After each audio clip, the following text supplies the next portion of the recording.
As Producciones presenta Cara a Cara con Rosalía.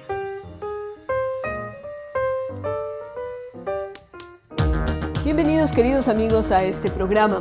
Un programa que tiene una connotación especial porque estamos justamente el día de hoy celebrando el Día del Periodista Ecuatoriano. Recordemos que en el año de 1992 el Congreso Nacional decidió dictar un acuerdo mediante el cual se declaraba el 5 de enero como el Día del Periodista Ecuatoriano. La idea era, sobre todo, honrar a la figura de ese prócer de la independencia, de este hombre extraordinario, Eugenio de Santa Cruz y Espejo. Y precisamente para hablar sobre esta temática, como estudioso de la historia ecuatoriana, de la lengua ecuatoriana, hemos invitado al doctor Carlos Paladines. Él es escritor, historiador, filósofo. Actualmente sigue dedicado a la investigación. Y queremos darle la más cordial bienvenida, Carlos, a este programa y empezar un poco a desentrañar esa figura de Espejo y su vinculación con el periodismo. ¿Por qué aparece Espejo como el símbolo del periodista ecuatoriano? Bienvenido y gracias por estar con nosotros. Gracias, Rosalía, por la invitación. Gracias a los televidentes.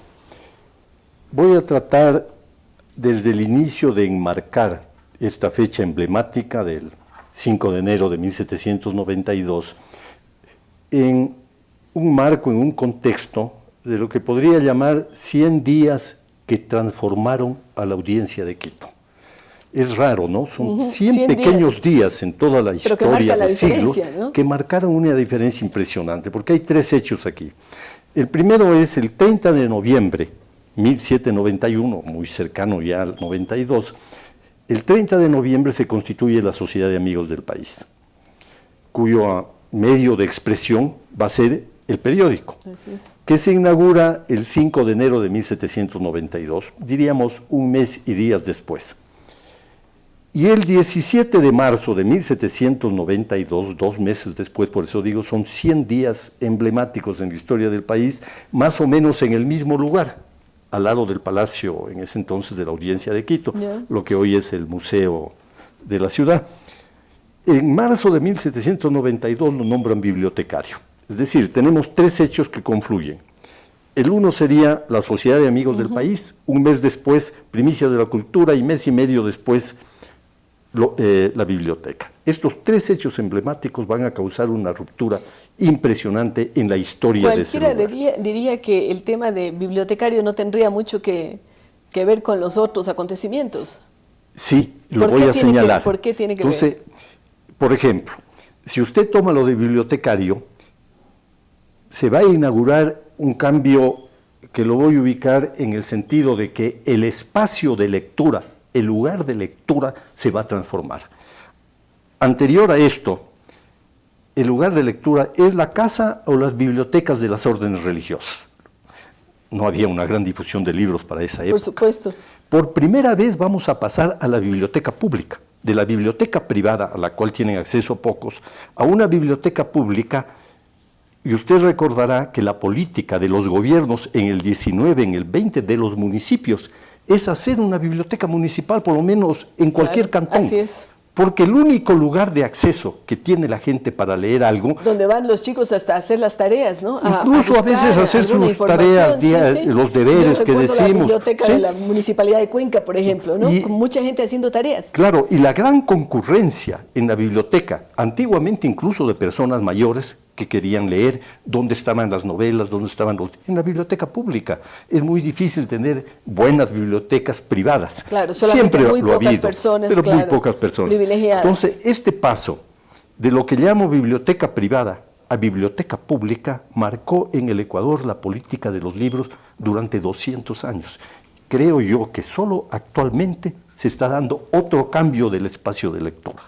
Cuando tenemos los porque ahora instrumentos usted lo puede tener en su así casa, ¿no es cierto? Sí. La biblioteca más grande del mundo. Entrar a los museos, a las bibliotecas, así puede es. entrar a cualquier parte del mundo.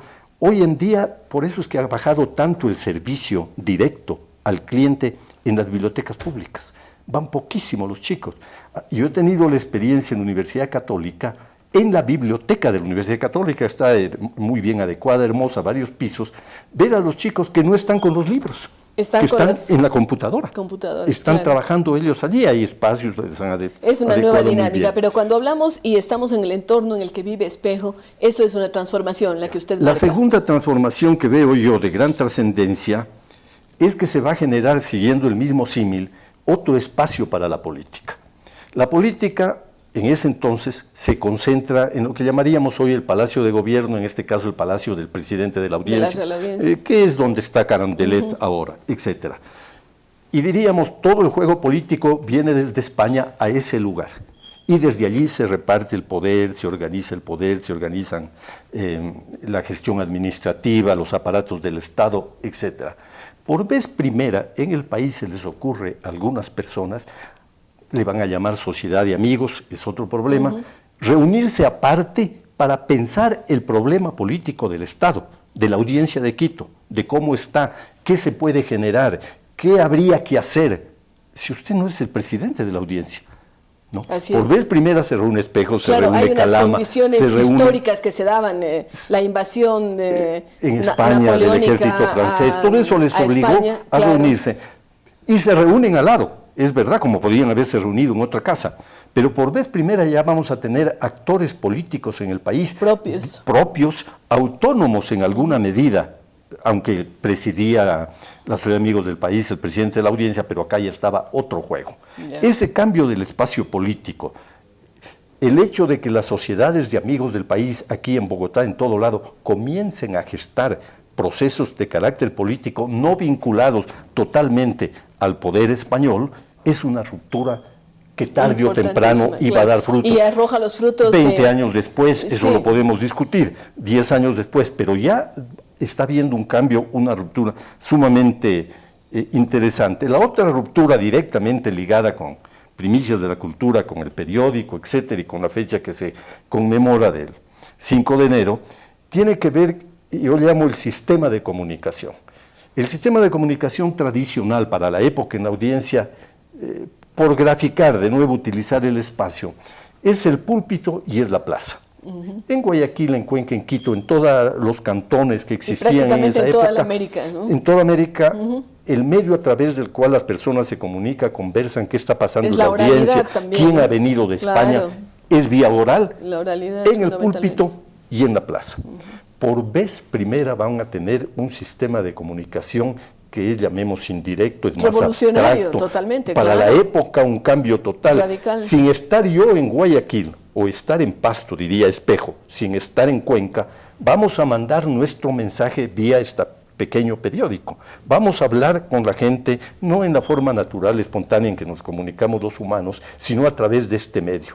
Yo creo que también hoy la ruptura es impresionante. Estamos pasando del periodismo escrito, de la prensa, cada vez más a un periodismo cibernético, ¿no? Y además que cualquier persona puede colocar una fotografía, puede dar un testimonio. Usted ha estado de viaje, la puede ver en Malasia. En tiempo directo, totalmente, sí. Esa es una ruptura muy grande de la comunicación. Claro. Una cosa es que los humanos aprendamos a comunicarnos viéndonos, hablando en forma verbal, entendiendo nuestros gestos, nuestros símbolos. Y otra cosa es que yo entienda a las personas leyendo un papel que a veces no sé ni quién lo ha escrito. Es mucho más abstracto, obliga a una dificultad intelectual muy grande. Entonces, estos tres cambios... Esto marca estos 100 días, una radical diferencia. Una diferencia abismal. Ahora, el rol de Espejo. Tratando de analizar el cambio del sistema de comunicación, ¿qué implica? ¿No? ¿Qué presupuestos trae? ¿No? Por ejemplo, de la comunicación directa natural pasamos, como lo decía, a otro nuevo tipo de comunicación. Diferente, sí. De un público restringido, selecto, que manejaba, por decir, las bibliotecas, la comunicación directa, vamos a pasar a un público mucho más extenso que puede cubrir toda la audiencia. Estamos pasando a una comunicación, si cabe el término, a un proceso de democratización muy fuerte de la comunicación, que lo vamos a vivir a lo largo del 19 y el 20. Espejo va a insistir mucho en que esa comunicación, incluso escrita, sea sencilla, no sea sofisticada, sea directa. Asequible ¿no? para un público lo pueda amplio. comprender cualquier público. Diríamos un público que sabía, que podía leer, por supuesto, ¿no? Que no era una gran mayoría. Que en esa además época. los sermones, los discursos de las autoridades, la enseñanza en la universidad en esa época, según Espejo, es tildada de ser estrambótica, de utilizar adjetivos exagerados. Toda la lucha que él hizo contra el gerundianismo, que se llamaba en esa época. El excesivo uso del gerundio. ¿no?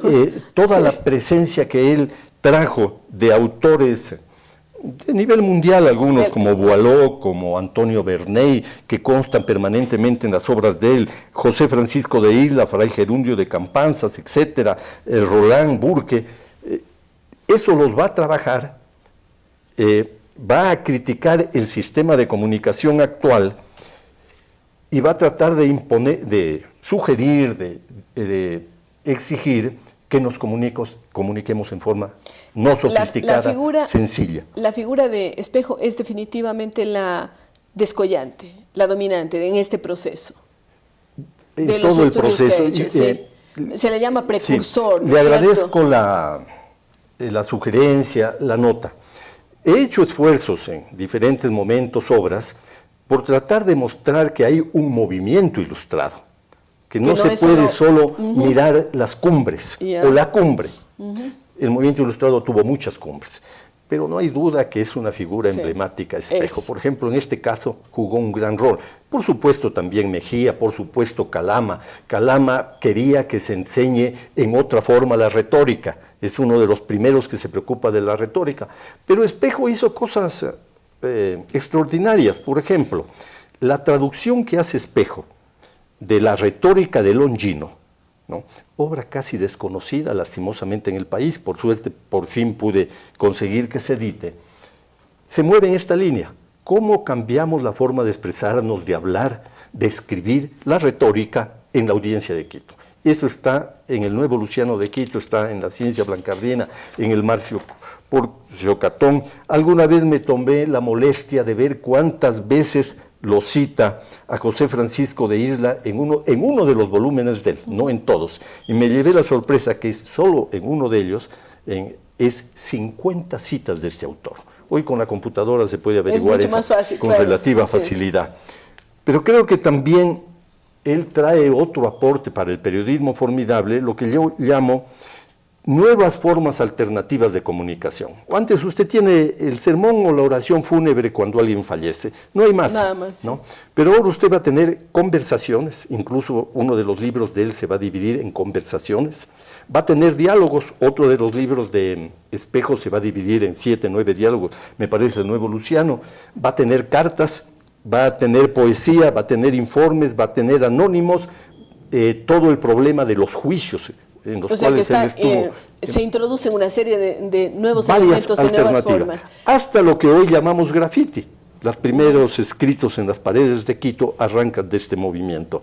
Yo creo que abrir de un solo canal de comunicación. Fue también el primer grafitero. Tal vez no él personalmente, pero estuvo detrás del asunto, ¿no? Los estudios que hay sobre el tema señalan que él estuvo detrás. Entonces tenemos una variedad. Hay una paradoja que se ha examinado poco, yo mismo lo he examinado poco, o una doble paradoja. Usted tiene 100 días, ¿no?, que van a transformar la historia del país a la larga.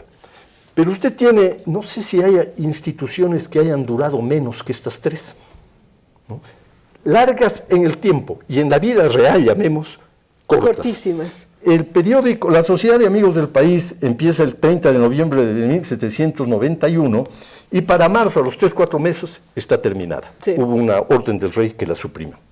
El periódico duró de enero a marzo, 3 meses. Totalmente. No sé si haya periódico, revista que haya sido tan efímero. Por ahí alguna, pero es trascendental. Creo que corta. Los 3 acontecimientos emblemáticos de la historia del país en esta época.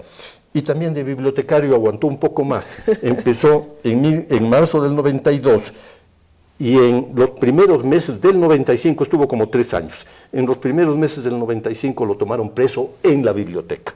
De allí fue... Mire, yo creo que este diálogo, y agradezco muchísimo al doctor Paladines, ha tenido una riqueza enorme porque nos muestra la importancia de Espejo, la importancia de esos 100 días, hechos históricos fundamentales, que aparecen con una presencia corta en el tiempo en cuanto a su existencia, pero con una durabilidad enorme porque permean toda la historia del Ecuador. Muchas gracias, Carlos. Esto nos sirve como antecedente excelente para celebrar en este programa el Día del Periodista Ecuatoriano. Ya regresamos con ustedes.